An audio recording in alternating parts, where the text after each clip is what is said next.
This is a special episode featuring a recovering addict.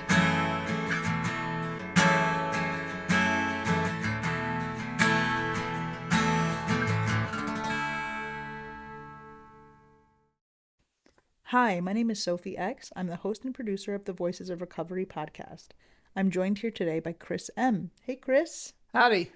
Welcome to the Voices of Recovery, and thank you so much for doing our readings for the Just for Today and for the SPAD for the end of February. No problem. Hope you got some voice left. We have you on the special series for service in recovery, and you are a man who has 45 years? 45 years clean and service for most of that time. That's insane. 1980. What a time to get clean. It was. In the early days of NA. It started in 1953, according to our current calendar, but there's a lot of controversy over whether it started earlier than that. I consider the real birth year of NA to be 1960. It's a long story and probably one that can be told by watching Boyd and Chris' presentation, NA the early years, and they talk about it, and you'll see why 1960 is really our birth year. 1953, the alleged year of the birth of NA by Jimmy K, our friend. I got connected with Chris because I was trying to connect the Fellowship of NA in Greece to the larger body that is the BMLT, which is the Basic Meeting List Toolbox. Correct. And you are the creator of the BMLT. I'm the original author. I'm sort of in an emeritus state right now. I've walked away from it. But you created that tool to be able to bring meeting information to people. Yes. What was the rationale behind that? Well, basically back in 2007, 2008, I had a job that had me traveling all over the place. And I got used to going to various places and looking up the helpline or the website to find NA meetings. And I'd usually attend one or two NA meetings when I was on one of these trips. And I was having a lot of trouble. I was finding that I would arrive at places that there was no meeting there. I would have trouble getting to the helpline. Nobody would call me back. I would go to the wrong meeting, that kind of stuff. And I realized that this is a need for people like me who were traveling a lot. And also just a basic need, because back then there were so many different ways of displaying meeting information. There were people who had Excel spreadsheets, people who had fancy website databases. The list would be written in hand, and they would use whiteout to change the date. I realized that we needed a common exchange format. The BMLT, Basic Meeting List Toolbox, started off as ComDef, and ComDef stood for Common Meeting Exchange Data Format. Myself and a guy from North Carolina, who has since moved out of there, called Chris D., got together and we decided we would try and map out a common meeting list data format. And the idea was to have a common API, which is Advanced Programming Interface, that would be something that every website could publish. They could publish their meetings in this format, and somebody would be able to go out to that website and fetch the meetings and put them in what we would call an aggregator, which is a piece of software that takes all of these different streams and puts them together to make them look as if they're one thing. And we worked for a short period of time with World. NA World Services. Yes, NA World Services. And they thought it was a good idea because that's what they like to do. They like to, consolidate and aggregate. It didn't work out, but the idea was so good it couldn't die. And so we then started to work on this format. And we decided that we had to have more than just an exchange format. We needed to actually have the meeting database. And so the beginnings of the BMLT started probably 2007, 2008. It was first published in 2009, June 20th, I believe. I don't remember the exact date. And it was basically, I wouldn't say struggling, but it didn't really take much traction for about 10 years. And then what happened was, a couple of fairly energetic and professional software developers started to show interest in it, and they started to develop add-ons, and they started to play with it and to make it into something that was very sexy and usable. I love it when nerds talk about their technology being sexy, because I do that all the time, right? I talk about my chemistry being sexy and like my physics being sexy, and it is very sexy. The BMLT is super sexy. If anybody's looking to like learn what it is, it's a really wonderfully programmed database. It's fantastic. Yes, it works pretty well. And one of the things that we had to keep in mind was addicts don't play well with each other. I don't know if you've noticed that. Um, Is that why we have the traditions?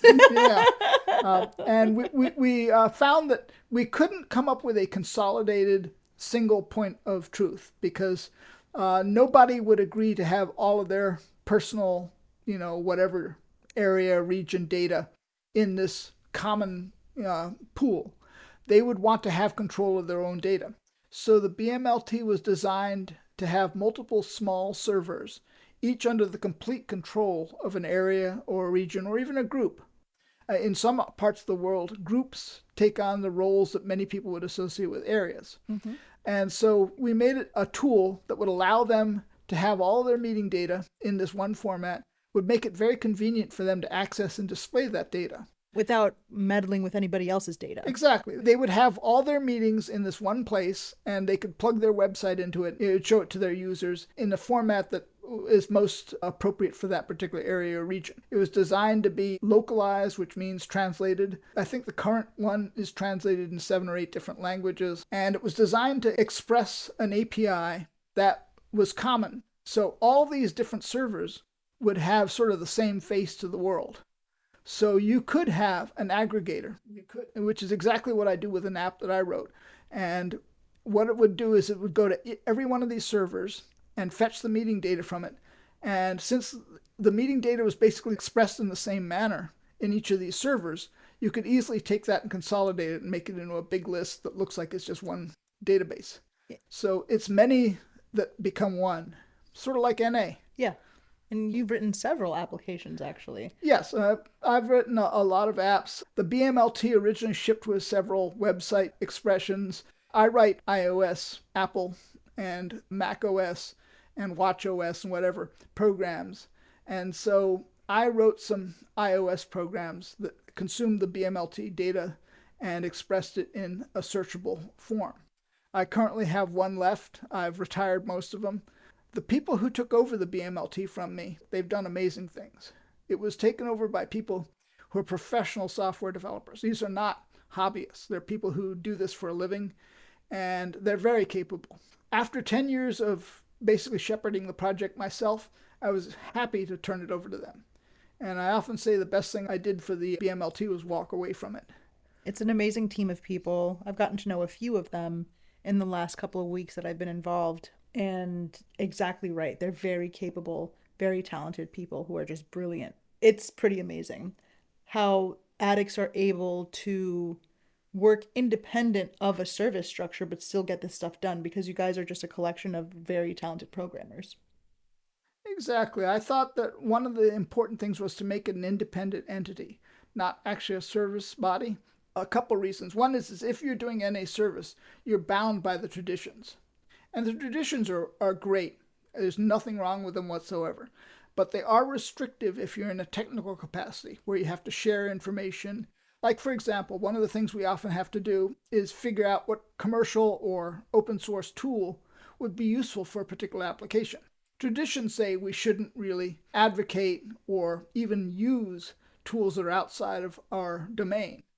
And so we wanted to be able to say, try using, something like Laravel for PHP, or try using WordPress for website implementation. Yeah, you can't endorse anything, Exactly. right? And so I understand why you mean that you're bound for them because there's so many tools out there that are fantastic that we don't want to have to reinvent the wheel for. Exactly. And also, a lot of NA members don't particularly play well with other NA members. And sometimes a service body may be unattractive to somebody who wants to do service.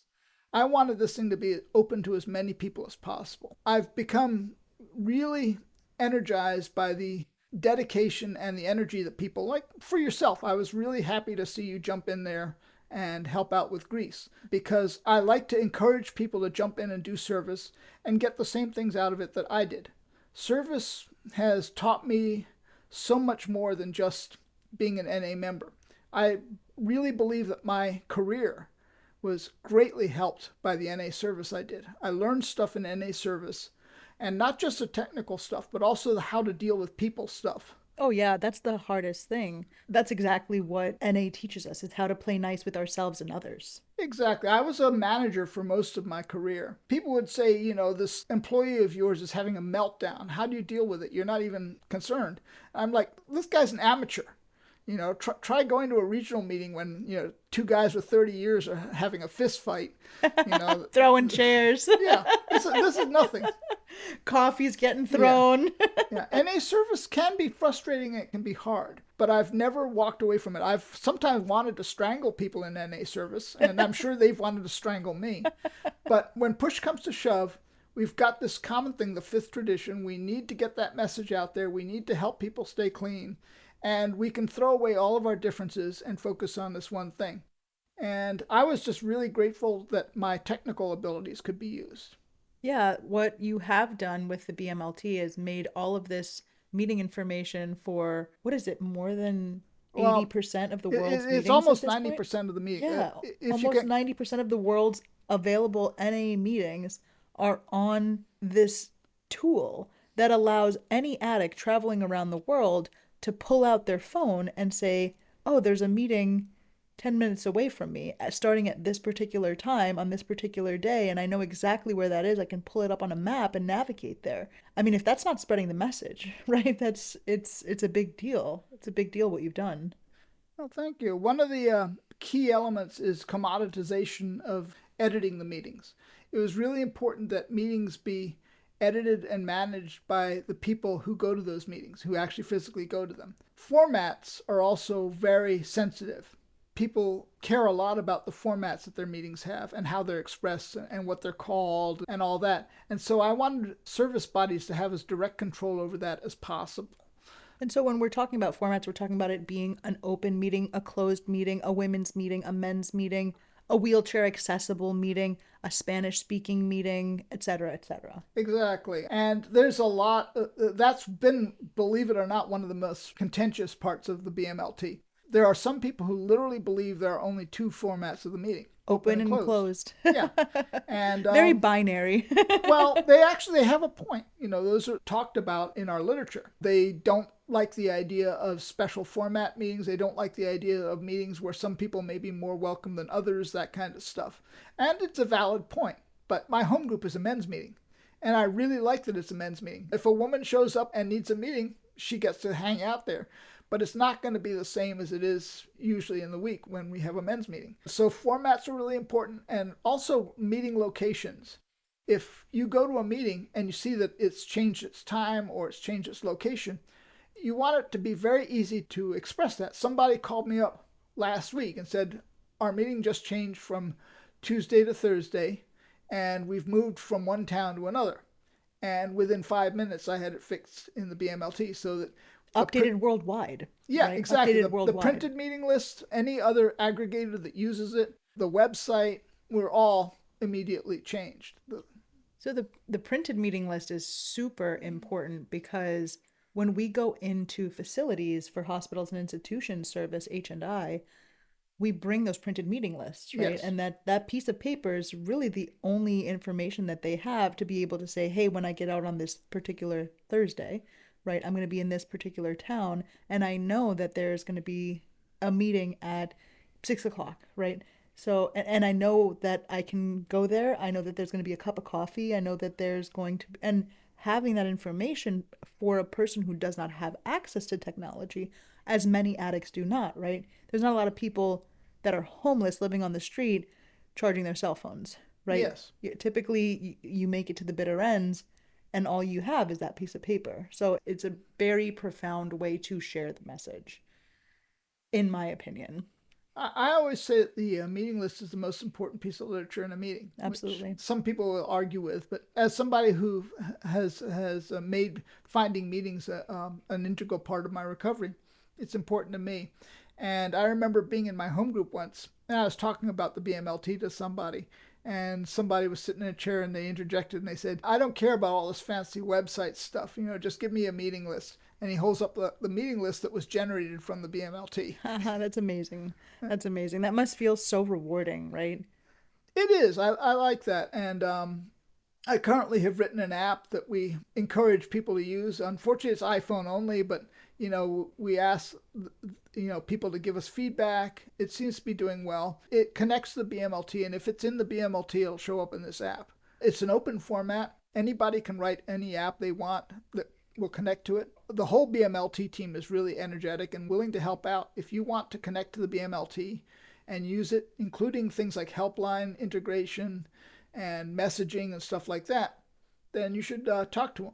Yeah, they have some really cool applications. There's one application called Yap, which was actually designed by Danny G, right? Yeah. And Danny G created basically a text line where you can text your local zip code and it will send you the nearest meetings that haven't happened yet to your phone, complete with the meeting location, time, name, etc., etc., etc. All the important details about how to get that meeting. So if I'm out in the middle of Kentucky and I say, okay, I know the zip code in this area, I could pinpoint the zip code, I can just text this particular phone number and it will give me the meetings that are in my local area coming up.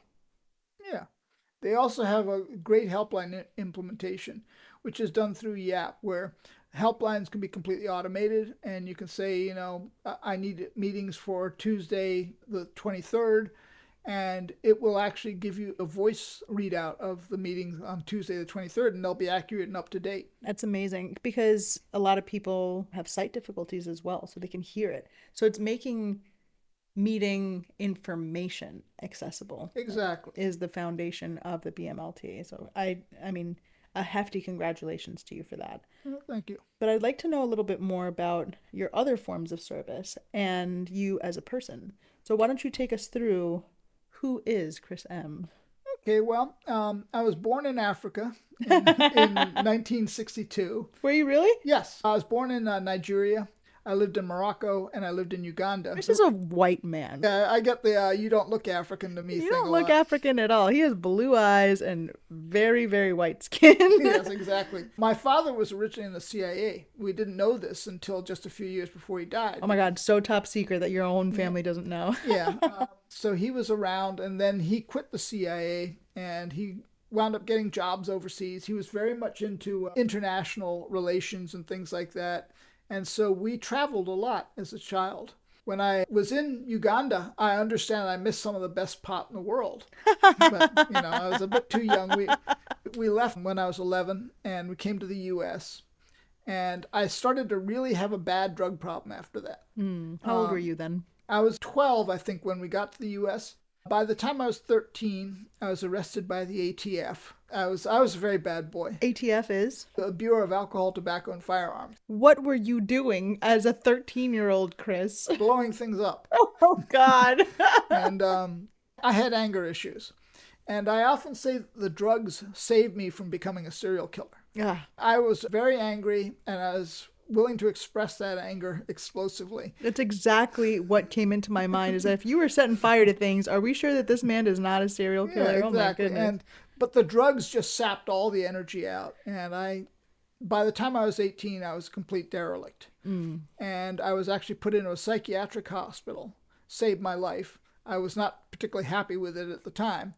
But in that hospital, NA was just beginning in Baltimore. And they had 3 meetings a week, and one of them happened to be in that hospital. So I was introduced to Narcotics Anonymous, and a couple of the people who were at that meeting are still around. I started going to NA. One of the things I really liked about NA was they treated me like I was just a normal person. When you're in a psychiatric hospital, you are just a little bit below everybody else. Everybody else may be very nice to you, but they're still just a little bit above you. And when I walked in that NA meeting, these scruffy dudes really just treated me like I was one of them. And they didn't come over and say, oh, you poor baby. They had their own stuff to deal with. Yeah. I really liked that. And that was one of the things that made NA very attractive to me. I was told almost immediately to get into service. My first service commitment, believe it or not, was selling 50-50 raffle tickets at my home group. It was a little dodgy. We wouldn't get away with it now. Yeah, but back no, then it was... these days, raffle tickets are a contentious hot button issue in service meetings. But But that was what I did, and so I had to accost people as they were walking in the door and offer to sell them tickets. Would you like to And buy a raffle? exactly, it was very popular. People made a lot of money. Yeah. Back then in the early '80s, if you got $120 from a 50-50 raffle, it was quite attractive. So Yeah, just so people know, the reason why 50-50 raffles are a little bit contentious is because if you give a drug addict a lump sum of money and just say, put in, $5 and you got $120 out, it can get a little dicey because what are they likely to do with that $120? Probably use, right? So, yeah. Also, tax people don't like it. It's right, it's there's usually officially illegal. Um, officially illegal. So um, maybe we don't yeah. have an opinion So on 50-50 I raffles. doubt that there's any meetings with that service commitment anymore. But You would think. yeah, back then it was. And I often say the first time I ever saw a basic text was in 1983. It was being used as a projectile weapon in an area service meeting. And the service has been crazy from the beginning. It's still crazy now. One of the things I have for my sponsees is if you make one service meeting a month, you should make that many regular NA meetings per week. Mm. So if you go to area service once a month, you should be making at least one NA meeting every week, Mm-hmm. because we need to have recovery based service, not service based recovery. And if you get to a point where all you do is service meetings or H&I commitments, you're not taking care of your own recovery. And it's likely the disease is going to jump in there and make things complicated, not just for yourself, but for other people too.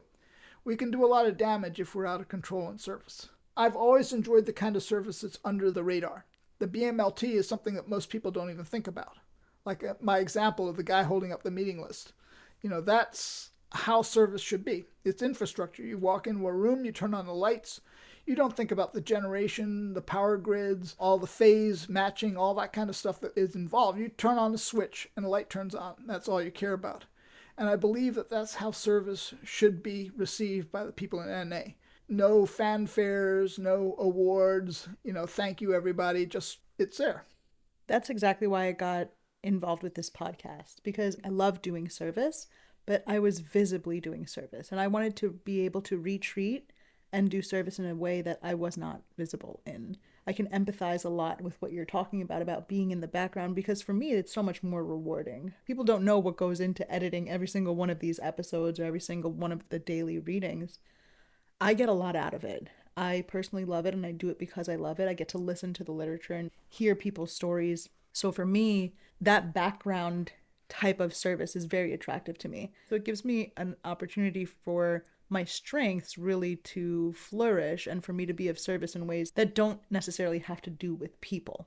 Also, when you're in service, you get to mix it up with other people who you would normally not have anything to do with, and that can be quite rewarding in itself. One of my favorite people is a woman named Lori who works for NA World Services, and almost nobody knows who she is. She's 3 years younger than I am, and she has 3 years more recovery than I do. Wow. And she has been Got clean at 15? 13. 13. Oh my goodness. And I have never heard her story, but I've heard it's pretty intense. You got to have a serious problem if you're going to get clean and stay clean at 13. But she has been absolutely dedicated to helping people find NA meetings, and she's probably been more responsible for saving people in NA than anybody else. And nobody knows who she is. I do want to give her a quick shout out because she never gets it, but if you ever see a woman with purple hair in the back of the World Service Conference, it's probably her. Oh, that's awesome. I hope to meet her one day. So tell me a little bit about what your early recovery was, how you got into service, how you stayed clean, and a little bit about who Chris is as a person in general. Okay, well, when I first came in 1980 in Baltimore, NA was just getting started. At the time, it was very informed by AA culture. This is back before the sort of the spat that split up NA and AA a lot. The So, schism. yeah. Back then, there was a lot of cross pollination between AA and NA. They were called cross addicted meetings, right? Some people would call them that, and everybody would say I'm clean and sober, and things like that. But what happened was during the 80s, some people in NA got very adamant about NA's purity. I used to get very upset, but nowadays, maybe that was what we needed. We needed that clean break, even though it was very upsetting to me in many ways. Because my first sponsor was an AA sponsor. He had a drug story that I've yet to hear matched in NA. And he was very, very big into service. He introduced me to H&I because NA didn't have a functioning H&I committee at the time. So he would drag me to these hellhole mental institutions and jails and detoxes. And I was actually a fairly popular speaker because I talked about drugs and nobody else would. Everybody else was talking about alcohol. Exactly.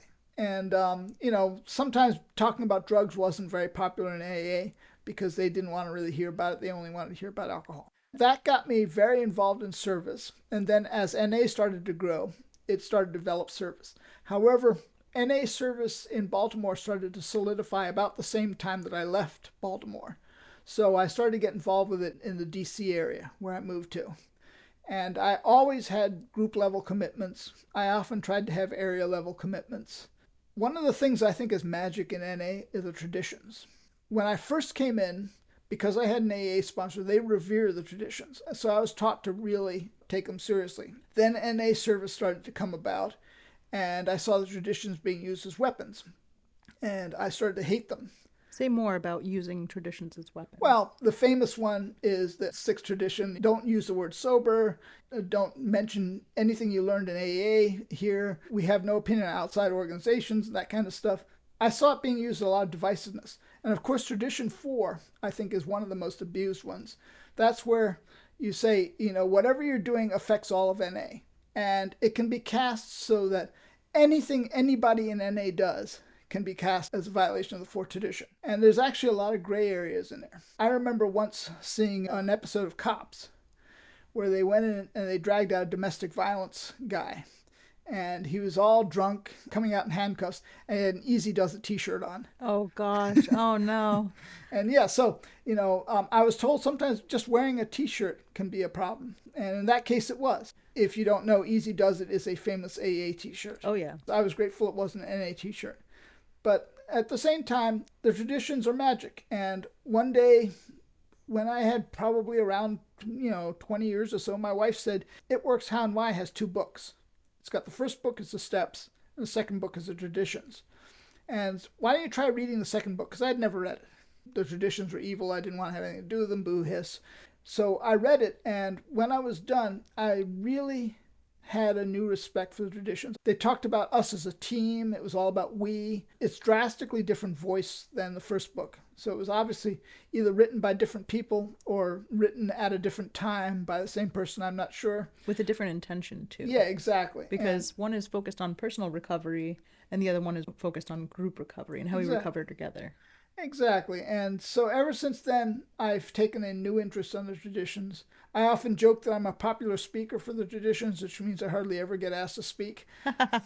And yeah, it's not a popular topic for meetings, but I do find that there's stories, and the traditions are stories about what happened to a bunch of people and how they solved it, how they came together and solved it. There's a couple friends of mine that do NA history presentations, and one of the presentations they do is a history of the traditions. Unfortunately, I don't think they have a video of it available. But if you ever get a chance to see them do it, Boyd and Chris from North Carolina, they do these amazing history presentations. And I feel that they would be worthy of the main speaker at a convention. Because when you see their presentation, you feel like, oh my God, I'm part of something really amazing here. Yeah, part of something greater, right? We belong to Exactly. something. So talk a little bit about what your personal recovery has been like, working steps. You've been clean for 45 years. Yeah. So that's a significantly longer time than you were ever using. Yeah. So talk about maintaining your recovery, because you and I were at a meeting today this morning. With 45 years clean, you're still going to meetings. You're still participating in your recovery. Oh, yeah. Yeah, I go to probably about 5 meetings a week. I have a sponsor who I call once or twice a week. I find I have to make a lot of in-person meetings. Virtual meetings are a new thing, and a lot of people are going to them, and I don't actually have anything against them. It's just they don't feel the same to me. So for myself, I like to go to in-person meetings. And I'm sure you'll be talking to other people who are very much into those. Actually, the first two episodes of this particular series are focused on people who do service online, right? This Exactly. is also a very like digital recovery in the sense that we're doing service in the background. We're running 24/7 meetings and starting 24/7 meetings and maintaining the server that's, worldwide server using technology to really spread the message. Yeah, I have a sponsor. He goes to a huge amount of online meetings. I know he was very involved in New Zealand meetings. He lives in Port Jefferson. But he What is was it with New Zealand? I always hear about New Zealand meetings. I got to get on a New Zealand meeting. Apparently, their recovery is very God based too, very spiritual. probably, I don't know that many New Zealanders, but the few that I have known definitely qualify for NA. I guess they have a lot of fuel. One of the things that I really enjoyed about being in NA in the early days in Baltimore was we were creating something new. There was a huge amount of energy and a huge amount of investment. And I really feel like a lot of developing areas of Narcotics Anonymous and other parts of the world are going through that now. So you'll have that energy, that dedication. Iran is insane. I mean, they've got 23,000 meetings a week. That's insane. Yeah, 23,000 meetings a week. yeah. And that's at least. I know that Iran came onto the BMLT recently. They immediately added 23,000 meetings. They have a huge amount of energy. If you ever run into an Iranian NA member, be prepared for a lot of enthusiasm. They really are enthusiastic and dedicated to NA. And I'm thrilled to see that, but it's hard to find in the US nowadays. It's much easier to see overseas. Well, it's a worldwide fellowship, and being able to have that connection with so many different cultures. Can you imagine how intense Hakka must be? Like that's probably why people love New Zealand recovery so much, is because they have that passion, they have that drive to spread the message. So when you're in your personal recovery, being sponsored, being a sponsor, what is it like to be Chris in those roles? Sponsors are a bridge to the culture of NA, especially since the Step Working Guide came out. Working the steps became a proceduralized, formal type of thing, almost like a lesson plan. And I feel like the steps are spiritual principles that we live in our everyday. We don't get them done. Okay, I'm done with step one. It's behind me. Now I go on to step two. My metaphor is row, row, row your boat. Step one is row, row, row your boat. Step two is row, row, row your boat on top of that, but you keep on singing step one underneath it. And so eventually, by the time you get to step 12, it's a lot of row, row, row your boats. I think I'm very old by mentioning that song. I love that song. Yeah, I don't know how many people even know about it. But Row, row, row your yeah, boat gently down the stream. And then you go, yeah, row, row, yeah, row your boat exactly. You gently have down the stream. voices that get Yeah. added as it goes along. Merrily, merrily, merrily. I feel like the steps are like that. They're spiritual principles that we practice daily. And I think it's more important to truly understand them than it is to work them in a formal manner. Conceptualize them, right? Exactly. Embody them. I really feel like I didn't truly understand the steps until I had at least 20 years. Wow. You know, I'm out here with 2 years just being like, oh, I got a long way to well, go. 10 times. I was a hard lesson. I tended to be stubborn and do things my own way, which doesn't Mm. work particularly well in NA. Oh gosh, I used to be that way before I got to NA and before I got the right sponsor. Now that I have the right sponsor and she gives me suggestions that are like fit for me, and they're not suggestions that are like hurtful or any way, right? They're like, this will help you. And I've seen that they do help me. I'm much more amenable to listen and take those suggestions and to try my best to be better.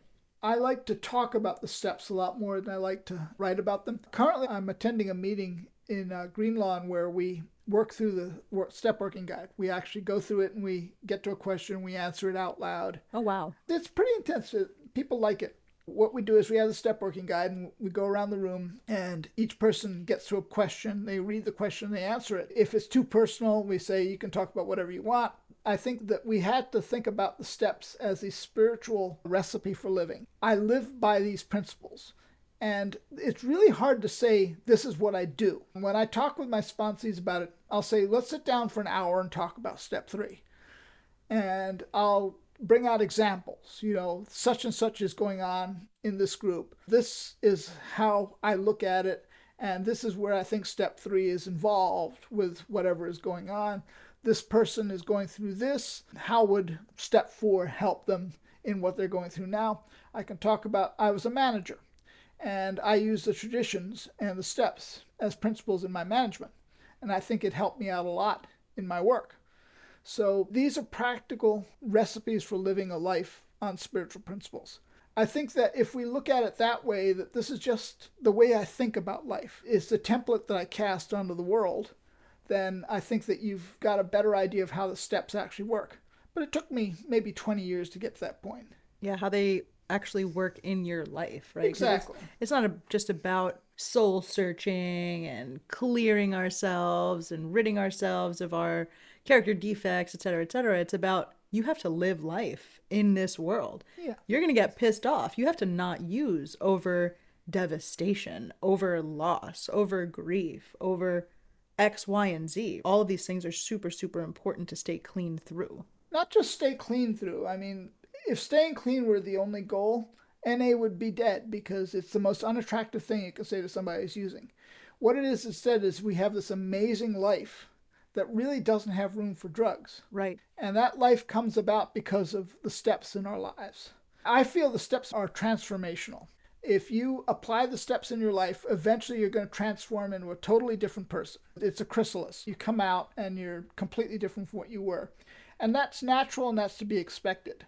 One of the things that I find interesting is I was in a technical field and I would go to technical conferences all the time. And very often I'd go to the same conference every year or every 5 years, whatever. And I would run into people in my industry that were not in NA and that I had known 5 years before. And they were exactly the same person that they were 5 years ago. Stagnant. Maybe a little fatter, maybe a little balder, but they were the same person. Character-wise. Exactly. And in NA conventions, if I go to an NA convention and I run into somebody that I haven't seen, or in service conferences or something like that I haven't seen in 10 years, they're a totally different person than they were. It's actually jarring when I run into somebody that I haven't seen in a while and they're the same person. I basically expect people to be drastically changed because of my experience in NA. And that's what the steps do. They change us. That's such an astute observation because you're so right. Even in the little time that I've been clean, in the 2 years that I've been clean, I've seen a transformation in so many people, especially newcomers, right? Especially people who are coming back from a relapse. It's transformative, the program, when you're working it. It works very well. And I just find that sometimes the schedule is up to God. Sometimes you'll see people get it in 3 months. And in my case, like I said, it took me 20 years to really start to get a handle on things. And I won't say that I completely understand the steps now, but I understand them a lot better than I did 25 years ago. I find that I have to keep coming to meetings, and that has nothing to do with the steps. I just have to come to meetings. I don't know why it works, but people who don't go to meetings, I see them relapse, or I see them fall back into diseased lifestyles. Meeting makers make it. Exactly. If I keep going to meetings, somehow or another I stay clean. And you continue to get better too. Yeah. I won't say that I'm the best sponsor for a newcomer because I don't think I'm structured enough. I think that structure and that process is pretty important for a lot of newcomers. I tend to be a little bit more laissez-faire. It works for me. Well, congratulations on having 45 years of recovery. Thank you. And all of the amazing things that you've done throughout your many, many years. I mean, one episode can't encapsulate all that you've done for this program. And the way that you have transformed the world through your service, through something that you decided to do on your own accord, your own creative action. I look up to people like you. It's really wonderful to know you. Thank you for being so willing to speak to me as a newcomer and to guide me, making me a part of the BMLT, bringing my country into the BMLT, and bringing the world together. You are the embodiment of that tradition of unity. You have unified the world's meetings. It's incredibly inspirational, and I'm so thankful that you're in my area so I can meet you and see you at meetings and speak to you and call you up on the phone. I'm just very grateful to know you, Chris. Thank you so much. Thank you very much. It's been my pleasure, and good luck with this. Thank you. I appreciate you, Chris.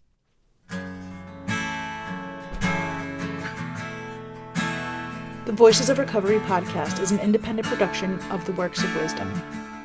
We welcome your questions and donations via PayPal at voicesofrecoverypod@gmail.com. This podcast is an independent production and is not affiliated with, associated with, authorized by, endorsed by, or in any way officially connected with Narcotics Anonymous or any of its subsidiaries or affiliates.